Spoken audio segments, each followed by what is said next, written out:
अस्सलाम वालेकुम dear students. उम्मीद है आप सब लोग खैरियत से होंगे। मैं हूं मोहम्मद अदील अजमल और आप देख रहे हैं फ्रंटियर ऑफ फिजिक्स।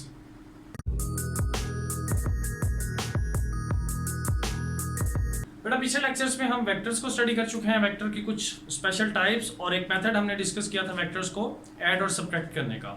आज हम बात करेंगे बेटा वेक्टर्स की अगर अकेली मैग्नीट्यूड फाइंड आउट करनी हो उसके लिए कौन सा फॉर्मूला यूज किया जाता है, वेक्टर्स की डायरेक्शन और उसके कंपोनेंट्स अगर फाइंड आउट करने हो तो उनके लिए क्या फॉर्मूलाज हैं। ये वाले जो आज फॉर्मूलाज हम पढ़ेंगे बेटा ये आप अपने पूरे कोर्स में रिपीट होता देखोगे कहीं ना कहीं किसी हालत में, ठीक है। इसलिए आप इनको अच्छी तरह ज़हन नशीन कर लें, इनको पहले समझ लें, ठीक है। बहुत ही आसान सा टॉपिक है आज का हमारा, resolution of vector. Resolution of vector की एक डिफाइन यहाँ पे राइट डाउन कर दी है। The process of splitting the vector into its components is called resolution of vector। यानी कि इसकी अगर बात की जाए कि वेक्टर को अगर उसके हिस्सों में तकसीम कर दिया जाए, वेक्टर को उसके अज्जा में उसके हिस्सों में तकसीम करने का जो अमल है उसका नाम क्या है, रेजोल्यूशन ऑफ वेक्टर। इसको बेटा स्टडी करने से पहले हम थोड़ी सी बात करेंगे वेक्टर के कंपोनेंट की और रेक्टेंगुलर कंपोनेंट। अच्छा, बात करें अगर पहले कंपोनेंट ऑफ वेक्टर की, तो वैसे तो नाम से क्लियर है कि वेक्टर का जो हिस्सा, वेक्टर का जो जुज है वो क्या कहलाता है, कंपोनेंट ऑफ वेक्टर। अब प्रॉपर वर्डिंग क्या बनेगी, the effective value of a vector in given direction. यानी कि बेटा किसी खास तरफ या किसी भी एक एक्सिस के अलोंग वेक्टर की कितनी वैल्यू है ये कहलाता है कंपोनेंट ऑफ वेक्टर। यही डिफाइन बेटा मैंने राइट डाउन की है, effective value of a vector in given direction. इसको समझने के लिए सबसे पहले डायग्राम की तरफ देखते हैं। हम देखें, हमने एक वेक्टर ड्रॉ किया है in x y plane. Vector draw कर रहे हैं हम ओ से लेकर पी पॉइंट तक, ठीक है। इनिशियल पॉइंट हमारा ओ है, फाइनल पॉइंट क्या है हमारा पी। तो ओ से पी तक हमने एक वेक्टर ड्रॉ किया है, ओ पे उसकी टेल आ जाएगी, पी पे उसका हेड आ जाएगा। उसको वेक्टर को हमने फर्जी कोई नाम दिया है ए का, जो कि एंगल थीटा बना रहा है अलोंग एक्स एक्सिस। अब बेटा इसकी अगर बात करें, हमने इसका कंपोनेंट निकालना हो तो उसकी टेक्निक क्या है, सबसे पहले हम प्रोजेक्शंस ड्रॉ करेंगे उसके अलोंग एक्स एक्सिस और अलोंग वाई एक्सिस। अगर पहले बात करें अलोंग एक्स एक्सिस की, तो ये मैंने स्ट्रेट एक लाइन ड्रॉ कर दी अलोंग एक्स एक्सिस। इसी तरह हम स्ट्रेट लाइन ड्रॉ कर देंगे अलोंग वाई एक्सिस। इसको कहते हैं प्रोजेक्शंस ड्रॉ करना, ठीक है। इसको हम नाम दे देते हैं लेट्स सपोज एन, और इसको नाम दे देते हैं एम का। अब बेटा O से N तक जो वैल्यू है, O से N तक जो वैल्यू है वेक्टर की, ये है अलोंग एक्स एक्सिस। इसी वजह से इसको नाम देंगे ए एक्स का। और दूसरी तरफ देखें तो जो O से M तक वैल्यू आ रही है हमारे पास, वो कौन सी है, y कंपोनेंट आ जाएगा उसका, इसलिए उसको नाम दे देंगे हम ए वाई का। तो ये कहलाते हैं बेटा कंपोनेंट ऑफ वेक्टर्स। सिर्फ अभी कंपोनेंट की बात कर रहे हैं, आगे इसको मजीद स्टडी करते हैं। तो समझ आ गई आपको, कंपोनेंट ड्रॉ करने के लिए क्या करना है, आपने वेक्टर का प्रोजेक्शन ड्रॉ करना है दोनों एक्सिस पे, एक्स एक्सिस पे भी और वाई एक्सिस पे।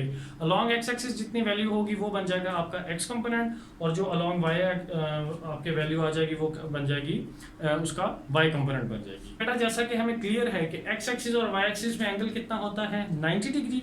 इसी तरह एक्स कंपोनेंट और वाई कंपोनेंट के दरमियान एंगल कितना होगा, 90 डिग्री, जो कि क्लियर नजर आ रहा है हमें। तो जब किसी भी वेक्टर के दो कंपोनेंट्स या तीन कंपोनेंट्स जितने भी हैं उनके दरमियान एंगल हो अगर 90 डिग्री, यानी कि अगर लेट्स सपोज दो कंपोनेंट हैं एक वेक्टर के और उनके दरमियान एंगल है 90 डिग्री, तो उन कंपोनेंट को हम कहेंगे कि दे आर रेक्टेंगुलर कंपोनेंट्स। तो आपस में वो एक दूसरे के क्या हैं, परपेंडिकुलर हैं। तो यही इसकी डिफाइन बन जाएगी, if component of vectors are perpendicular to each other. यानी कि जिस तरह यहाँ पर x और y कंपोनेंट दोनों एक दूसरे पे क्या हैं, परपेंडिकुलर हैं, तो इसी वजह से इसको क्या नाम देंगे हम, रेक्टेंगुलर कंपोनेंट्स का, ठीक है। आई होप आपको तीनों की डेफिनेशन समझ आ गई होगी। सबसे पहले रेजोल्यूशन ऑफ वेक्टर की, किसी भी वेक्टर को उसके जो अज्जा हैं, जो उसके कंपोनेंट्स हैं, उसमें स्प्लिट अप करने का नाम क्या है, रेजोल्यूशन ऑफ वेक्टर। अच्छा, कंपोनेंट की बात की जाए तो effective value of a vector in given direction, किसी भी खास साइड पे वेक्टर की कितनी वैल्यू है वो उसका क्या कहलाता है, कंपोनेंट कहलाता है। एक्स की साइड पे जितनी वैल्यू हो जाएगी वो एक्स कंपोनेंट, इसी तरह जो वाई की वैल्यू आ जाएगी वो वाई कंपोनेंट, ठीक है। अब अगर इनके दरमियान एंगल 90 डिग्री बन रहा है तो वो क्या कहलाएंगे, रेक्टेंगुलर कंपोनेंट्स। तो बेटा अब बात करते हैं अपने मेन टॉपिक की, जो है रेजोल्यूशन ऑफ वेक्टर, ठीक है। अच्छा, अब देखिए जरा डायग्राम में जो हमारे पास एन पी की वैल्यू है वही सेम है ओ एम की वैल्यू, यानी कि एम पी और सॉरी एन पी और ओ एम की वैल्यूज हमारे पास क्या हैं, सेम। डायग्राम से आपको क्लियर नजर आ रहा है। ओ एम की जो वैल्यू है वो किसकी वैल्यू है, एन पी की। तो देखिए जरा, ओ एम की वैल्यू को हमने क्या नाम दिया था, ए वाई का। इसी तरह हम एन पी की वैल्यू को भी क्या नाम दे सकते हैं, ए वाई का। ठीक है, और इसकी डायरेक्शन भी किधर बना देंगे हम, अलॉन्ग वाई एक्सिस, अपवर्ड आ जाएगी हमारे पास वैल्यू। अच्छा बेटा, अब हमने जो पिछला एक टॉपिक में डिस्कस किया था हेड टू टेल रूल को, उसको थोड़ा सा रिकॉल करते हैं। हेड टू टेल रूल क्या था कि अगर हमने लेट्स सपोज दो वेक्टर्स को ऐड करना हो तो पहले वेक्टर ड्रॉ कर लेंगे अपनी गिवन जो हमारे पास उसकी तरतीब है उसके मुताबिक, फिर उसके हेड पे दूसरा वेक्टर ड्रॉ करेंगे, यानी कि पहले का हेड और दूसरे की टेल मिलानी है, और एंड पे एक रिजल्टेंट ड्रॉ करना है जो कि पहले की टेल से आखिरी के हेड तक है। ठीक है, तो यहाँ पे देखें बेटा, अगर ए एक्स हमारे पास अलग से एक वेक्टर है, लेट्स सपोज ये एक, तो इसके हेड पे सेकंड वेक्टर आ गया। ठीक है, समझ आ रही है आपको, मैं अलग से ड्रॉ कर देता हूँ। लेट्स सपोज ये देखें जरा, ये आ गया हमारे पास ए एक्स, और इसी तरह इसके ऊपर हमने ड्रॉ कर दिया ए वाई। ठीक है, ए एक्स के हेड पे क्या ड्रॉ कर दिया, ए वाई। अब उस डेफिनेशन के मुताबिक ये हमारे पास क्या होना चाहिए, resultant A x plus A y. ठीक है, तो यहां से देखें A x plus A y is equal to A आ रहा है। तो यहां से आपको क्लियर नजर आ रहा है कि कोई भी वेक्टर हमेशा अपने कंपोनेंट्स को ऐड करने से मिलता है, यानी कि दूसरे लफ्जों में वेक्टर के जो कंपोनेंट्स हैं वो मिलके हमें क्या देते हैं, वेक्टर। ठीक है, अच्छा यहाँ पे मैं सॉरी एक बात मेंशन करना भूल गया, हमने बात की थी यूनिट वेक्टर्स की, तो यूनिट वेक्टर्स मैंने नॉमिनेट नहीं किया, अब मैं इनको राइट डाउन कर देता हूँ। जैसा कि हम पढ़ चुके हैं कि एक्स एक्सिस का जो यूनिट वेक्टर है वो क्या होता है, आई कैप, और जो वाई एक्सिस का है वो जे cap.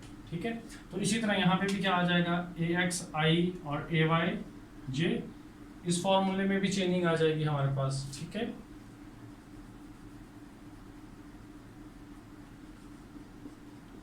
A x i plus A Y जे। ठीक है, तो ये हमारे पास एक पहला फॉर्मूला आ गया, A is equal to A x i plus A y j. ये आपने याद रखना है जब कोई भी वेक्टर फाइंड आउट करना हो, कोई भी वेक्टर फाइंड आउट करना हो और आपको उसने एक्स कंपोनेंट और वाई कंपोनेंट दे दिया हो, तो आप सिंपल क्या करोगे, एक्स कंपोनेंट के साथ आई कैप लगाओगे, वाई कंपोनेंट के साथ क्या लगाओगे, जे कैप, उनको सम कर दोगे तो वो क्या आ जाएगा आपके पास, वेक्टर आ जाएगा। ठीक है, यानी कि वेक्टर फाइंड आउट करने का क्या मेथड है, उसके एक्स कंपोनेंट और वाई कंपोनेंट को ऐड कर दिया जाए तो हमें क्या मिलता है, जो भी गिवन होगा हमारा वेक्टर होगा। अच्छा, इसी वजह से रेजोल्यूशन ऑफ फोर्स को हम क्या कह सकते हैं कि it is the reverse process, it is the reverse process of vector addition.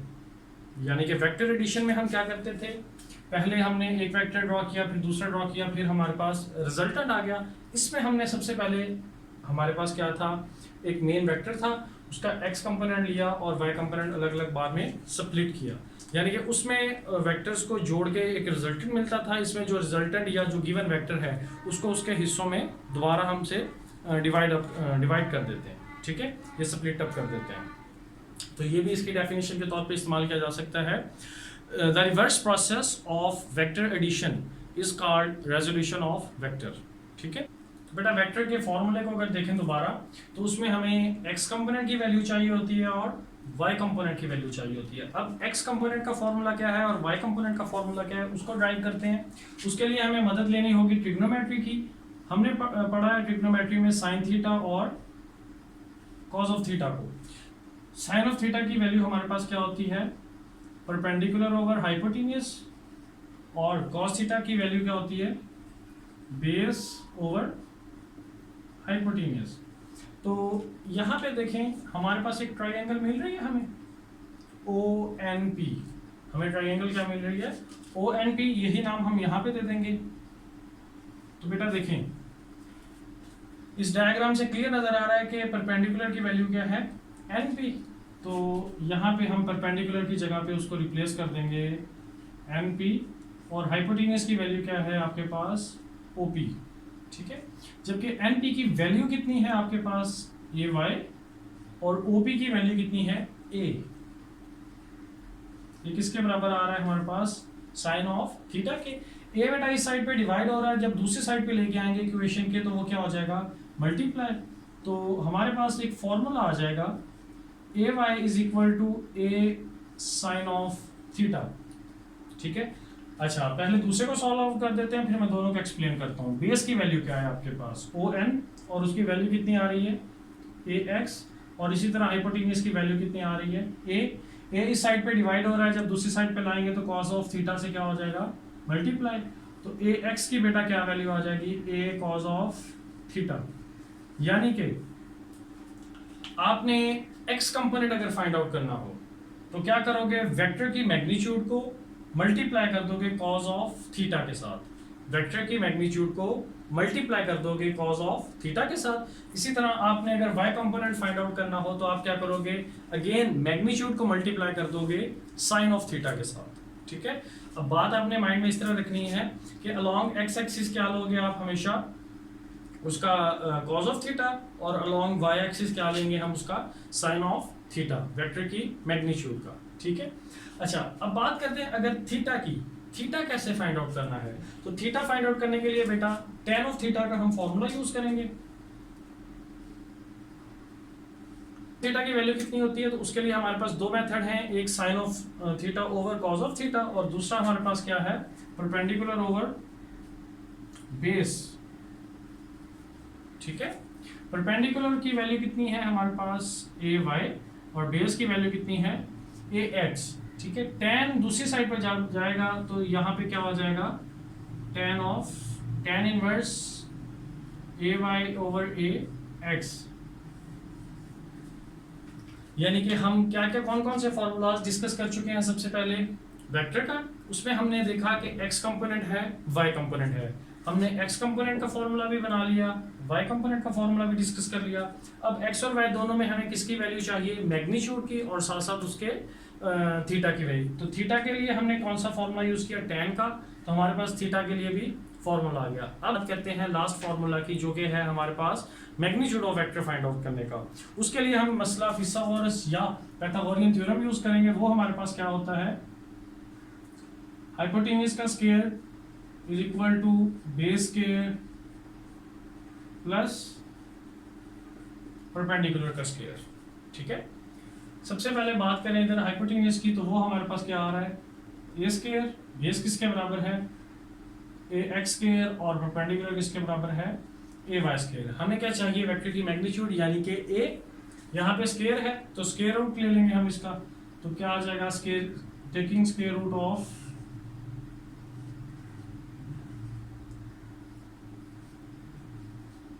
Both sides, दोनों साइडों पे हम क्या ले लेंगे, स्क्वायर रूट। तो हमारे पास जो वैल्यू आएगी वो क्या होगी, a is equal to A x square plus A y square whole का स्क्वायर रूट, ठीक है बेटा। तो हमने कुछ फॉर्मूलाज पढ़े, उनको रीराइट कर लेते हैं। और ये बात कर रहे थे हम, जब हमारे पास वेक्टर किस में हो, प्लेन में, यानी कि दो एक्सिस हो, तो दोनों के लिए ए एक्स ए वाई के हमने जो जो फॉर्मूलाज थे वो स्टडी कर लिए। अच्छा बेटा, आमतौर पे जो हम पढ़ते हैं वो वेक्टर, उनमें से कई स्पेस में भी होते हैं। तो हमारे पास थर्ड कंपोनेंट आ जाएगा ए जी। ए जी की हम वैल्यू किस तरह फाइंड आउट कर सकते हैं, ए एक्स और ए वाई की आपके पास वैल्यू गिवन है, ठीक है, यानी कि उसके फॉर्मूलाज हमने सॉल्व आउट कर लिए। ए जी के लिए हम क्या करेंगे, अगेन इस फॉर्मूला को थोड़ा सा एक्सपेंड कर लेंगे। 3 डायमेंशन के लिए वो क्या आ जाएगा, ए इज इक्वल टू, यहाँ से जनरली बना लेंगे, ए एक्स स्क्वायर ए वाई स्क्वायर प्लस ए जी स्क्वायर और होल का स्क्वायर रूट, ठीक है। इस चाहें तो इस फॉर्मूला की मदद से हम थर्ड कंपोनेंट की वैल्यू फाइंड आउट कर सकते हैं, ठीक है। तो बेटा ये था आज का आपका टॉपिक। इसमें हमने पढ़ा वेक्टर के कंपोनेंट को, रेक्टेंगुलर कंपोनेंट क्या होता है, रेजोल्यूशन ऑफ वेक्टर क्या चीज़ है, उसकी डिफाइन पढ़ी, और उसमें डिस्कस होने वाले तमाम फॉर्मूलाज पढ़े, ठीक है। तो बेटा उम्मीद करता हूँ कि आपको आज के लेक्चर की समझ आ गई होगी। फिर भी अगर कोई पॉइंट मिस हो गया हो या किसी भी खास टॉपिक का वीडियो चाहते हो तो कमेंट सेक्शन में ज़रूर लगा कीजिए। अगर आपने मेरा चैनल सब्सक्राइब नहीं किया तो काइंडली उसे भी सब्सक्राइब करें। मेरे चैनल को और वीडियोस को बेहतर बनाने के लिए अगर आप कोई राय रखते हो तो उससे भी आगाह कीजिए। अपना बहुत सारा ख्याल रखिएगा। अगले लेक्चर तक के लिए अल्लाह हाफिज़।